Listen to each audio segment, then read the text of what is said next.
Joshua chapter 18. Now that the land was under Israelite control, the entire community of Israel gathered at Shiloh and set up the tabernacle. But there remained 7 tribes who had not yet been allotted their grants of land.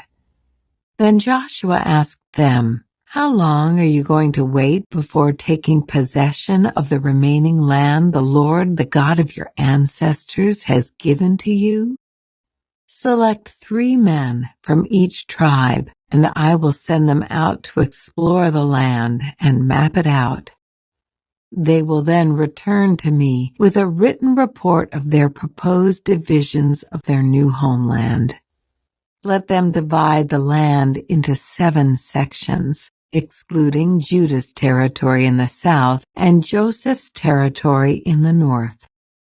And when you record the 7 divisions of the land and bring them to me, I will cast sacred lots in the presence of the Lord our God to assign land to each tribe. The Levites, however, will not receive any allotment of land. Their role as priests of the Lord is their allotment, and the tribes of Gad, Reuben, and the half-tribe of Manasseh won't receive any more land, for they have already received their grant of land, which Moses, the servant of the Lord, gave them on the east side of the Jordan River."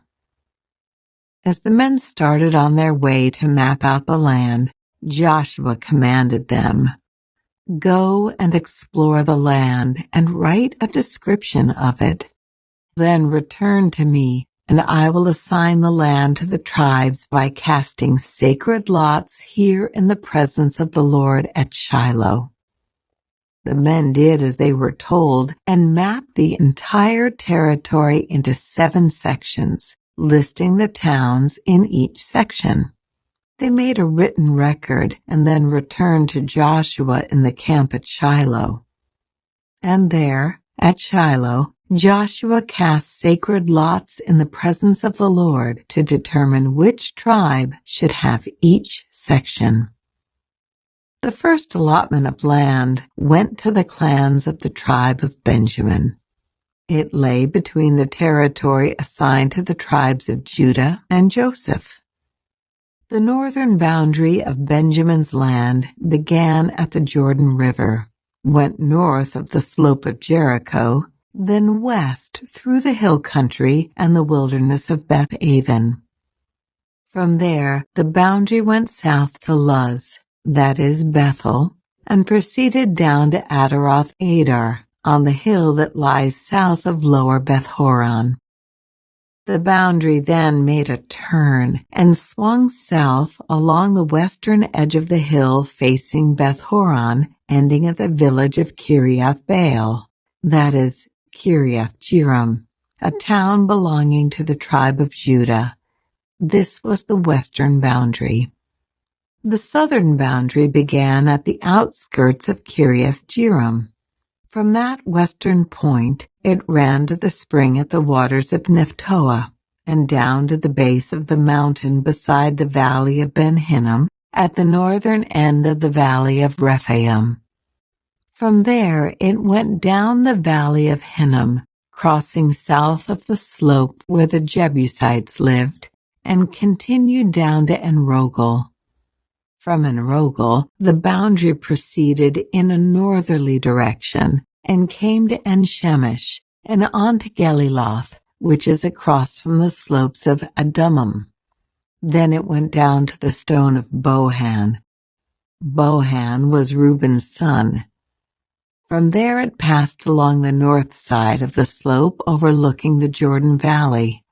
The border then went down into the valley, ran past the north slope of Beth-hoglah, and ended at the north bay of the Dead Sea, which is the southern end of the Jordan River. This was the southern boundary. The eastern boundary was the Jordan River. These were the boundaries of the homeland allocated to the clans of the tribe of Benjamin. These were the towns given to the clans of the tribe of Benjamin.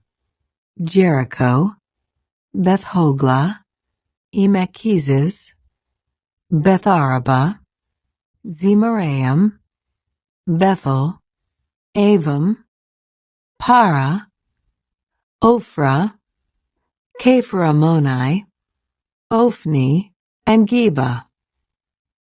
12 towns with their surrounding villages. Also Gibeon, Ramah, Beeroth, Mizpah, Kephirah, Mazah, Rechem, Irpeel, Tarala, Zelah, Haeleph, the Jebusite town, that is Jerusalem, Gibeah, and Kiriath-Jearim, 14 towns with their surrounding villages. This was the homeland allocated to the clans of the tribe of Benjamin.